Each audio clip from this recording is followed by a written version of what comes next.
Welcome to the Daily Decrypt, the go-to podcast for all things cybersecurity. Get ready to decrypt the complexities of cyber safety and stay informed. Stand at the frontier of cybersecurity news, where every insight is a key to unlocking the mysteries of the digital domain. Your voyage through the cyber news vortex starts now.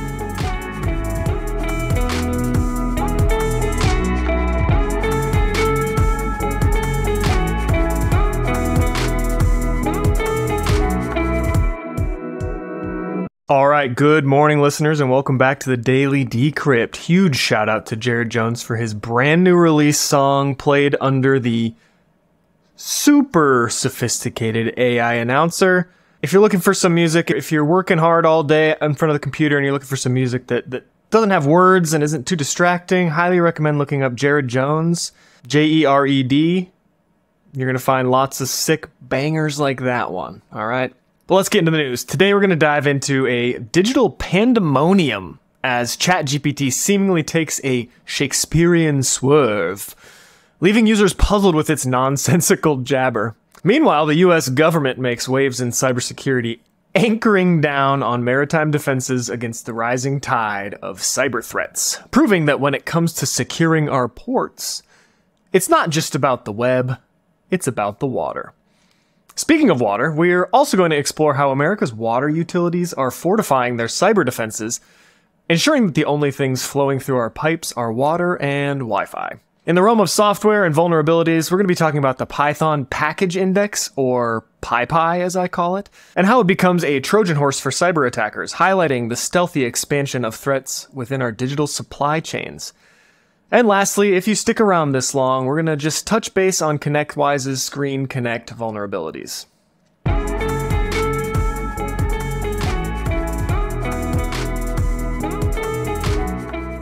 Alright, so yesterday, users on Reddit started reporting that ChatGPT was going absolutely insane. The responses from ChatGPT would start out pretty normal and then quickly devolve into what I would describe as someone with a dementia or Wernicke's aphasia. Thanks to all the Reddit users who posted their chats, they're very fun to read through. Various journalists have reached out to OpenAI, the makers of ChatGPT, for comment, and were met just with direction to their status page. So no comment at this time has been released. But I have an example here of what ChatGPT was spitting out. And you can see by looking at the output, it's just going through how it formulates its responses. It's creating noise and then refining that noise. So here is an example of what it was doing yesterday. The high, or the heart, where the hair, the his, or the howl, hones a hill, a heel, or a hand, where all, the aster, and any and ah, or an ace, or story, or strain at grok stands. For a view, a visit, or the verve, their sight is a stand, a state, or a story. The in, or the in wit, makes a must, a may, or a most. Part of that sounded kind of like the monologue from V for Vendetta, which I'm not going to even try to repeat. But if you haven't seen V for Vendetta, highly recommend it. Given the help that ChatGPT made composing this episode, it seems to be back to normal, but it is a reminder at how these, quote, artificial intelligent chatbots are not perfect and they can quickly devolve.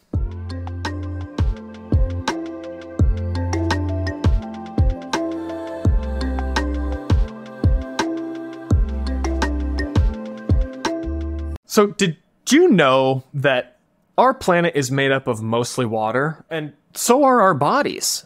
Though these facts may seem startling, they're starting to get the attention of government officials, such as the Biden administration, who yesterday released an executive order aimed at bolstering cybersecurity measures across United States port facilities. This is sparked by increasing concerns over cyber threats, particularly from nation-state actors like China, who could cripple a lot of our infrastructure by just taking down a few maritime ports.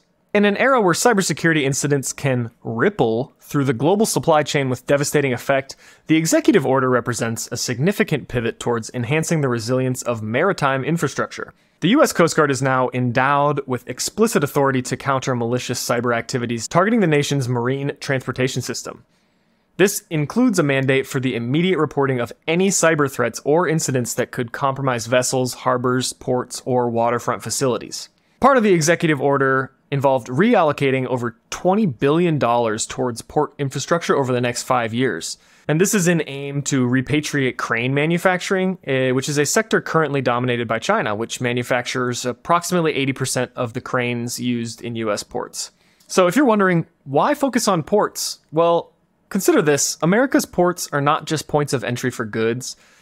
They're bustling hubs that can support 31 million American jobs and contribute $5.4 trillion to the economy. Their smooth operation is pivotal to our national security and economic prosperity. The threat of cyber attacks, particularly those that could be orchestrated by foreign adversaries. So as it turns out, network ports aren't the only ports cyber criminals are sneaking into. In the world of port cybersecurity, it looks like we're moving from pirate-infested waters to cyber-secure harbors. Are you feeling safe yet? Speaking of water and making waves in the world of cybersecurity, the FBI, CISA, and the EPA released tips targeted specifically to water plants and water managing agencies. In an age where hackers seem to have the thirst for infiltrating our critical infrastructures, the spotlight has turned to our water utilities. This isn't just about keeping the water flowing, it's about ensuring that the only thing going down the drain is, well, water, and not our security. In recent years, several water treatment companies have been the target of ransomware attacks, which has led to significant disruptions. Such events compromise the safety and availability of drinking water, which is a serious risk to public health and safety. These agencies are aiming to prevent such outcomes by helping utilities bolster their defenses against malicious cyber activity. The article in our show notes outlines 8 top-notch strategies to keep cyber threats at bay, from hiding key assets to changing passwords as often as we're supposed to change our water filters. It seems like water utilities are being prepped for a stormy season in cyberspace. So what kind of attacks are they trying to prevent? Often hackers exploit vulnerabilities in the software and hardware that control water treatment processes, and by gaining unauthorized access, they can disrupt operations, demand ransom, or even tamper with water quality. The guidance provided by CISA, the EPA, and FBI emphasizes the importance of regular updates and patches to address these vulnerabilities, alongside training for staff to recognize and respond to cyber threats. While no system can be made completely invulnerable, the adoption of these recommended practices significantly reduces the risks of successful cyber attacks, which is what we're going for. It is a lofty goal to completely eliminate cyber risk, but the goal is to just do what we can to make ourselves more secure.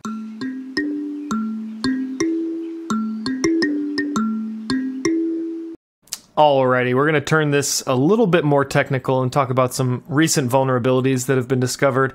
Reversing Labs released an article that discusses a sophisticated cyber attack that leverages the Python package index, or PyPI as I like to call it, to distribute malicious software through a technique known as DLL sideloading. In January of 2024, Carlo Zanchi, a reverse engineer at Reversing Labs, discovered 2 suspicious packages on PyPI named np6 helper and np6 helper http.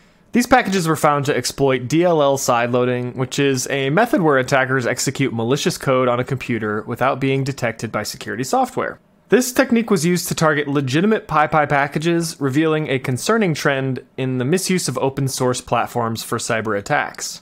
DLL sideloading typically involves replacement or addition of a dynamic link library, or DLL, with a malicious one. The attacker's goal is to trick the application into loading this malicious DLL, thereby executing the harmful code it contains. In this case, the malicious packages were designed to mimic legitimate ones very closely, which fooled developers into incorporating them into their projects. So this is pretty significant. It affects not just individual developers, but potentially the entire supply chain, as compromised packages could be integrated into a wide array of applications. The attackers utilized typo squatting, which is a tactic where malicious packages are named similarly to legitimate ones, in an effort to deceive users into downloading them. Reversing Labs' investigation further revealed that these malicious packages downloaded additional payload, including a legitimate file from Kingsoft Corp and a malicious DLL designed to execute a second-stage payload. For those interested in diving deeper into the specifics of this breach, including the technical details and indicators of compromise, we encourage you to check out the full article in our show notes for a comprehensive understanding of the attack vectors and protective measures. And before we finish up for the day, we're just going to quickly circle back to the recent ConnectWise ScreenConnect vulnerabilities that were reported on February 13th. If you're running ScreenConnect on premises, you're going to need to update your servers to version 23.9.8 immediately. If you're in the cloud, there are no actions needed at this time. And ConnectWise is saying that there's no evidence that these vulnerabilities have been exploited in the wild, but immediate action must be taken by on-premise partners to address these identified security risks.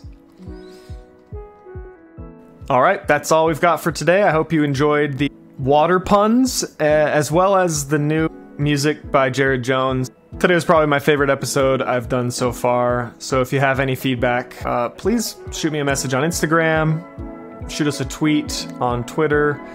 We'd love to hear from you. We understand your feedback is an honor, and so we'd be honored to receive. And I believe we are taking tomorrow off, so we will talk to you more next week.